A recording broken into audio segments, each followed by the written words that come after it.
Alright, class, Impressionism. Impressionism is a 19th century art movement that originated with a group of Paris-based artists.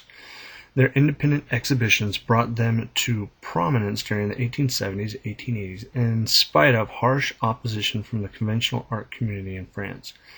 The name of the style derives from the title of Claude Monet, Impression Sunrise, which provoked a critic to coin the term in a satirical review published in a Paris newspaper. It is often seen including small, thin, yet visible brushstrokes, open composition that usually includes a depiction of light in changing qualities. Impressionism. Alright, Music in the Tuileries by Manet. One of Manet's earlier paintings, Music in the Tuileries, shows the influence from Diego Velázquez on Manet's artistic style. The quick visible brushstrokes seem to some to indicate that the painting was not quite finished, but it is a true representation of what the Tuileries gardens were like, crowded and often noisy. Manet, whose paintings often depicted scenes of leisurely activities, has included many of his friends, and actually Manet himself over here on the left side, extreme left side of the painting. This is Music in the Tuileries, Manet. Alright, Luncheon in the Grass by Manet. In 1863, Manet shocked the French public by exhibiting Luncheon on the Grass. It is not a realistic painting in the social or political sense, but it's a statement in favor of the artist's individual freedom. The shock value of the nude woman casually lunching with two fully dressed men, which was an affront to the propriety of the time. So, obviously the two women that are in stages of undressing or completely undressed. Manet's wife and his favorite model both posed for the nude women, who had the wife's face but the model's plumper body. Her body is starkly lit, and she stares directly at the viewer. As you can see, she's looking right out through the painting. The two men are Manet's brother and future brother-in-law. They are dressed like young dandies of the time. The men seem to be engaged in conversation, ignoring the women in front of them. The women's clothes, a basket of fruit, and some round bread are in the foreground. And then you have this lady that seems to almost be floating above them in the background. The roughly painted background lacks depth, giving the viewer the impression that the scene is not taking place outdoors, but actually in a studio. This impression is reinforced by the use of broad photographic light, which casts almost no shadows. The lighting of the scene is, in fact, inconsistent and not natural. This is Luncheon on the Grass by Manet. Alright, Claude Monet's Impression Sunrise.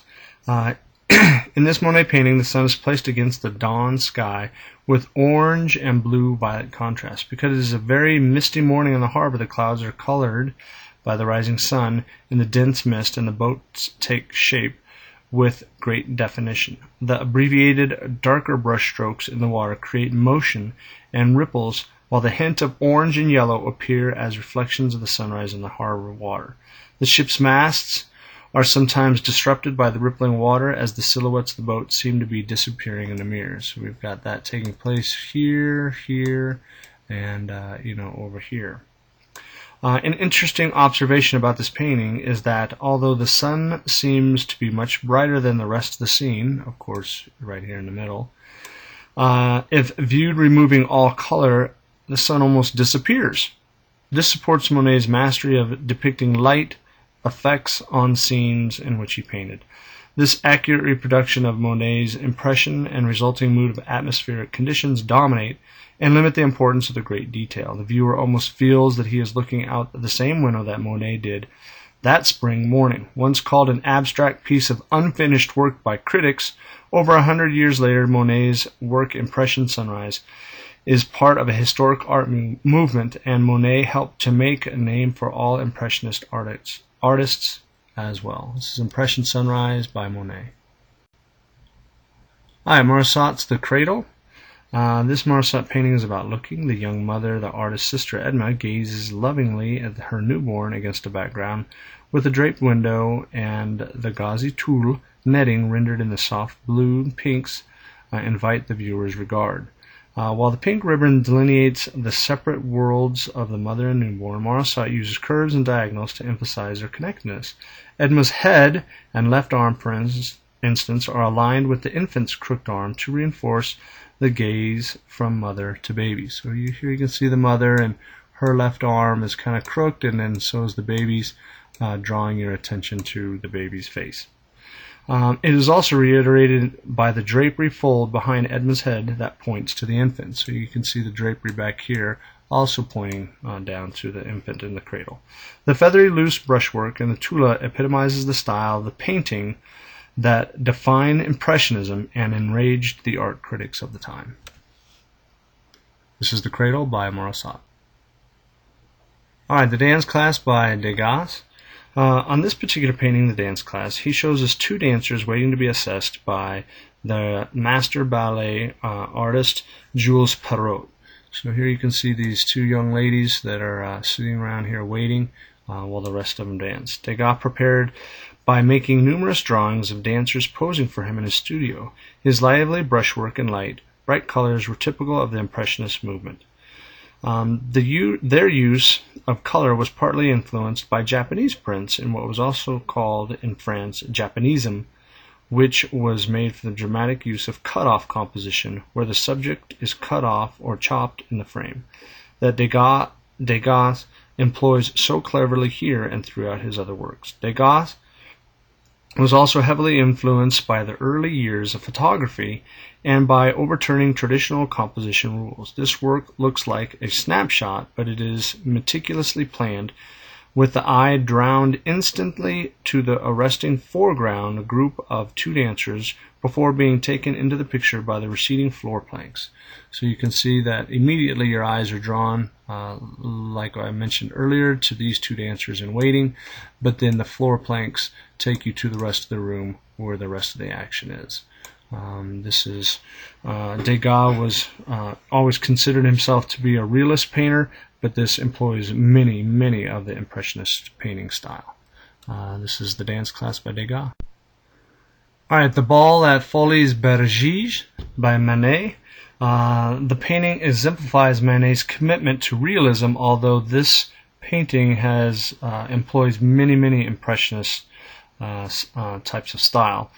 Many features have puzzled critics, but almost all of them about the painting have been shown to have some kind of rationale, and the painting has been a subject of numerous popular and scholarly articles. The central figure stands before a mirror, although critics accusing Manet of ignorance of perspective and alleging various impossibilities of painting have debated this point since the earliest reviews were published. And what is in contention is that if the painter is giving us perspective, then you would see the painter in the reflection of the mirror. So you can see down here at the bottom is the border of the mirror. These two people are reflection, as well as everything in the background is a reflection. So thus you would seem to see the artist in the reflection as well, but you do not. But in 2000, a photograph was taken from a suitable point of view of a stage reconstruction was shown to reproduce the scene as painted by Manet. According to the reconstruction, the artist or the man would actually have to stand to the lady's left, and it could easily be done. You can see up in the upper left-hand corner, there's some person with some feet hanging out up here that could have been some kind of entertainer at the time. The alcohol that's displayed here on the bar was English and French, and there was no German beer available, and this was due to the Franco-Prussian War that had recently taken place. This is Ball at Folies by Manet. Monet's Woman with a Parasol. Monet's beautiful landscape scene depicts Camille dressed in a voluminous white dress, with a veiled hat carrying a parasol. She is standing on a hill of green silhouetted by a dazzling blue swirling sky. So here you can see the green and the blue sky in the background with her parasol, or what we know as an umbrella. Monet's son is standing off in the background of the field as a moment is captured in the painting. The moment depicted seems to be Camille catching a glimpse of someone looking at her. So here's the young boy, and it seems as if her head is in motion, turning to look towards the viewer of the painting. Monet's masterful depiction of light shows in this painting. There is also a very convincing depiction of movement in the air. Monet captures the fleeting effects of the sunlight using shades of dark and light colors to indicate shadows and sunlit areas, which are characteristics of the style. The grass is created with abbreviated comma-like strokes down here at the bottom, comma-like strokes, and quick, strong, wispy strokes of varying size and direction that create a boundless sky in an informal but masterful way. Camille is made to look majestic due to perspective, yet the true subjects of Monet's paintings are always color and movement. So this is Woman with a Parasol by Monet.